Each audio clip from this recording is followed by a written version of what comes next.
when you activate the right turn signal, the high beam indicator goes off and on. So there's an issue in that cluster.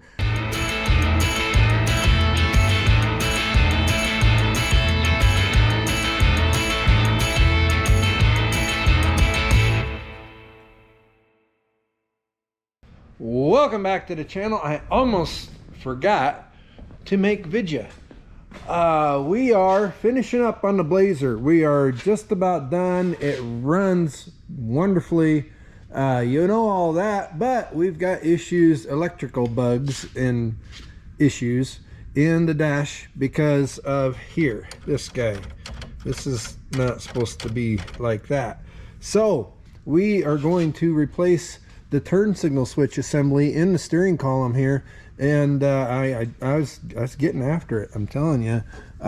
Step number one, pop off the center cover, and then you have 3 screws under here, and then you have your insulator type ring, and then you have a 3/4 inch nut and a flat washer, and then you got to have some sort of a puller to pop the wheel off. So that's where we're at right now. We got her all set up, and we'll go ahead and knock this off here.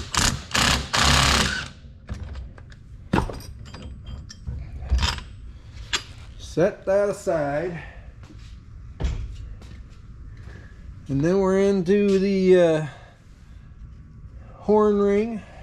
Comes off just like that. I wish I could put you guys over. I'm gonna move you guys here in just a second. And here's the deal. Are we just right? Well, it's broken too, but let's try tightening this up and see how it acts. That'd be silly if all it needed was a little bit of tightening, but I don't think that's the case.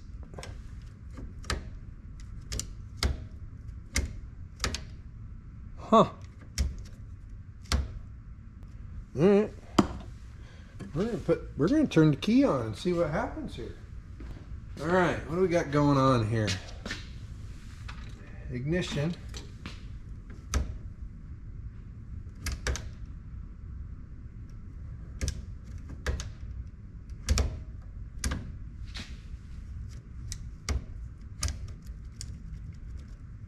We got nothing.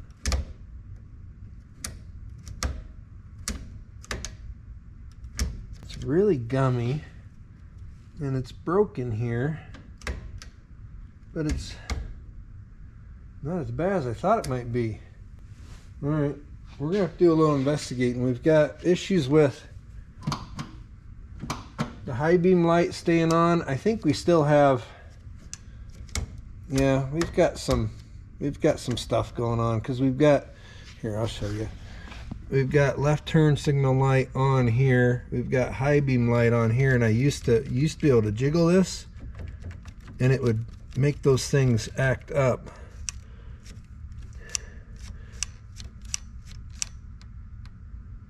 We should be getting something. What do we got? What do we got for lights? We got nothing, of course, back here. We got any lights up here?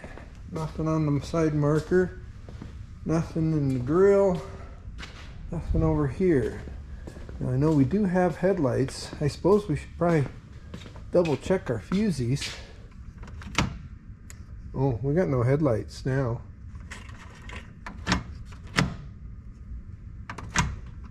Huh. Oh, there we got headlights. We might have a switch going the heck there too. All right. Marker light.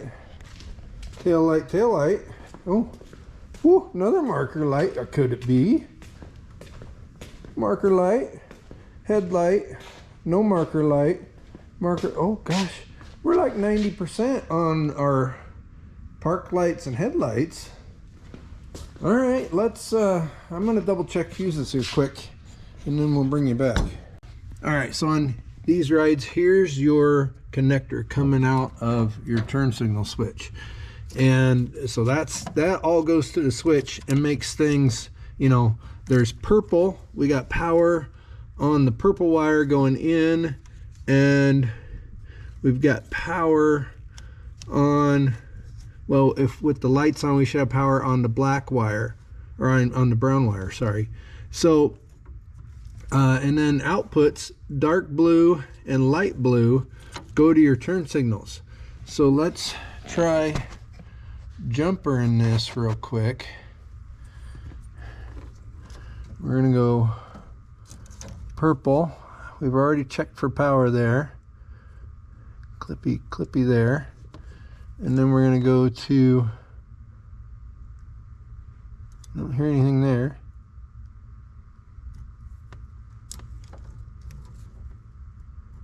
I thought we had.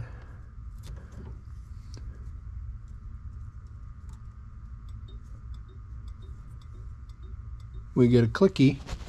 Let's go see. Nothing in the back. We do have a flasher going, and we've got a right front. So we know we've had that plugged into the turn signal switch. We know that we're not getting that signal through this. So we're gonna go ahead, pull this out. We got to fix this, and then we probably also have some bulb issues, some ground issues, that kind of stuff. But let's continue. We do now know that this has to come out. We can't just fiddle, you know, and lubricate it or whatever. It's bunged up in there somehow. So now we've got 3 shouldered screws that hold this switch in.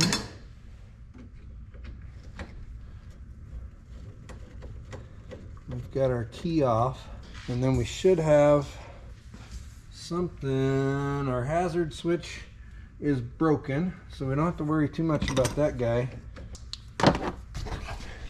We got to pull this bottom cover off of here and get some slack. We'll have to undo. We just installed this tachometer, and we'll get a little bit of air underneath here and see what's going on.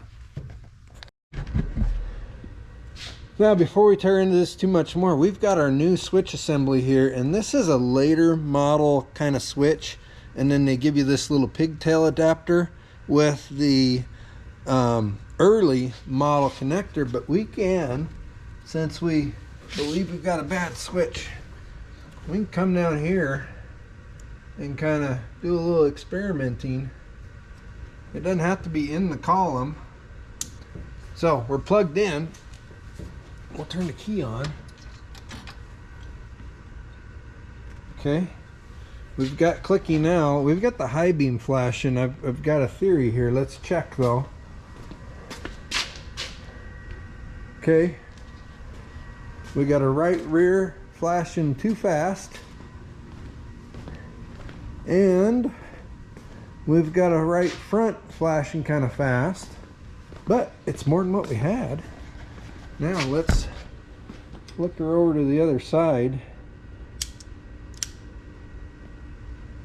Now we've got a left arrow here, and this guy's just on. And we've got a left rear. We don't have side markers. And we've got a left front. Looks like we definitely have a ground bulb situation going on here. So what I think is going on is we've got some ground issues on the right side. Instead of the high-low indicator light being plugged in here, we've got the right turn signal bulb plugged into the socket there.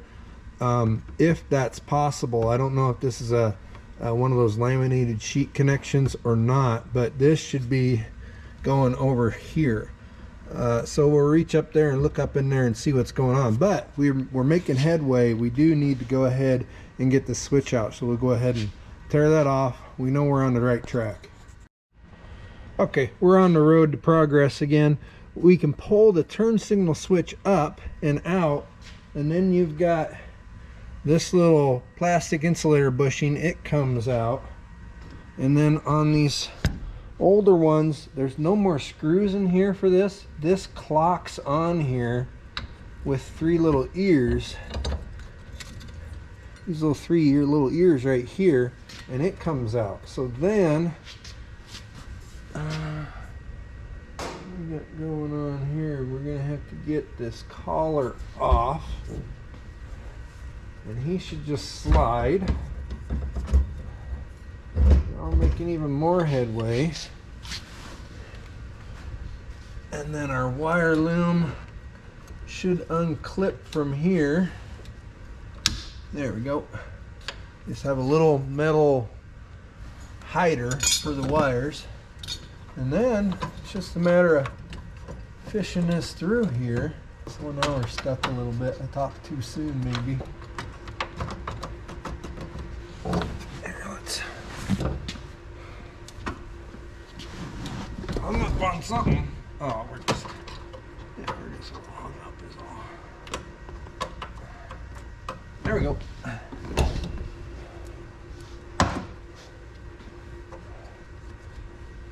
Old one is out. And what we'll do is we'll take our new switch, fish the wires down through these three things because it's all got to go back on together. How's that? Yeah, that might work. Okay, we are kind of fished down through. We've got this other connector. We took the adapter off because I think, quite frankly, this is going to be easier to fish back through here than the original one was, because it's a nice flat piece here. So we're going to try to just, oh yeah, that'll work just fine.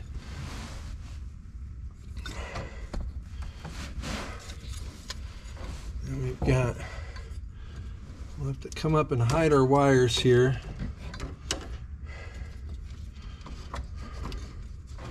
With our little metal panel, but before we can do that, we got to get everything kind of cinched down on there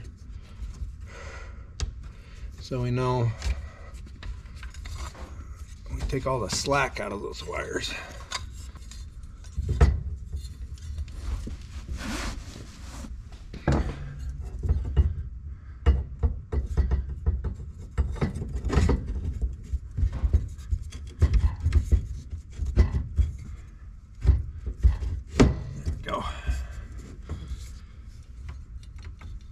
That goes on,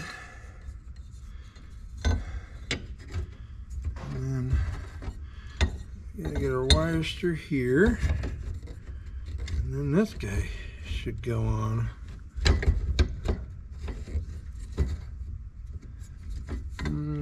Yeah.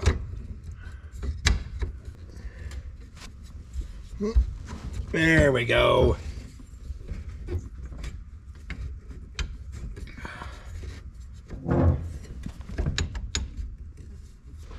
Now we can tighten up our wire lead a little bit here.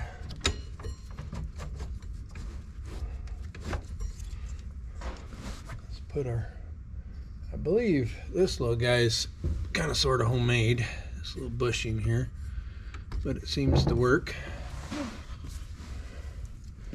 And then this is gonna go in. This guy's gotta go in.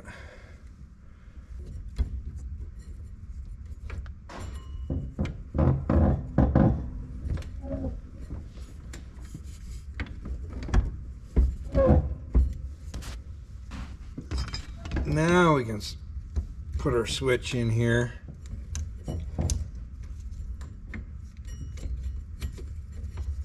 We'll have to watch the wire there. We are back in. You have to, there's a little hook on the back side of the switch here that holds these wires up before they go down into the column.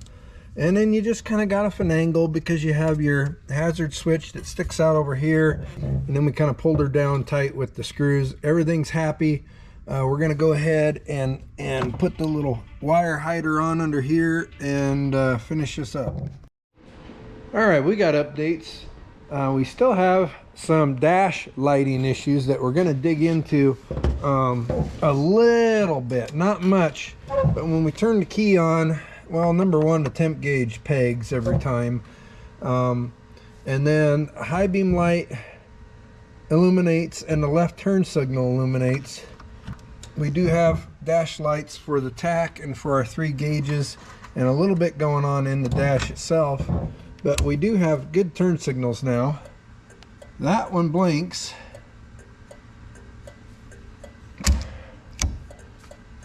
And then the high beam blinks for the right. Well, let's walk around outside here. We got them squared away. So up here, we did have a bad ground. So this housing was not grounded to the body. What we did was it just took a little screw, created a ground strap from the housing itself to a bolt in the radiator core support. That fixed that one. And then we had a bad bulb in the front over here.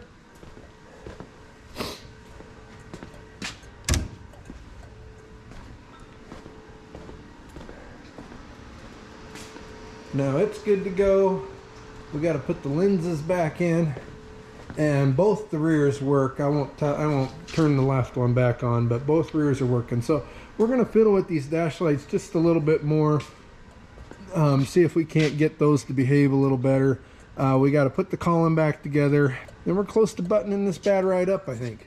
And just like that, we're dolled back up, put back together.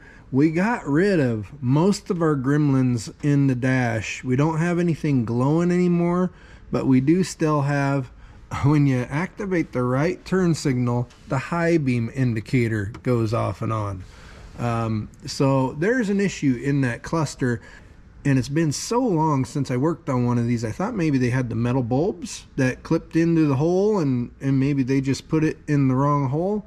Well, it's not. It's the plastic paper with the wiring, schematic, whatever. What do they call it? The cellophane? I don't know. The circuit paper, the plastic circuit paper. Anyway, it's that style with the twisty lock plastic, case bulbs. So we went in, we checked all the connections on the back of the cluster. Somebody previous to us had already tried to add a ground from the body of the cluster to the dash, and it had come loose, so we kind of tightened it up. That helped, I think, but in the end, in order to get your oil pressure, temperature, and everything in there happy, you're gonna have to have that come out. But we've got hazards, we've got turn signals, we've got lights. This thing's ready to hit the road. So appreciate you watching this one. That's a little turn signal switch stuff, and this is a good example of why you don't get too ahead of yourself. Make sure you fix one problem. We fixed the switch first, and we knew we probably had other problems, and then we went and found grounds and bad bulbs and bad connections and other bad grounds, and it just kind of snowballs. But that's usually how it goes on these old rigs. Appreciate every single one of you for watching, sharing, and liking our stuff. We will catch you on the next video.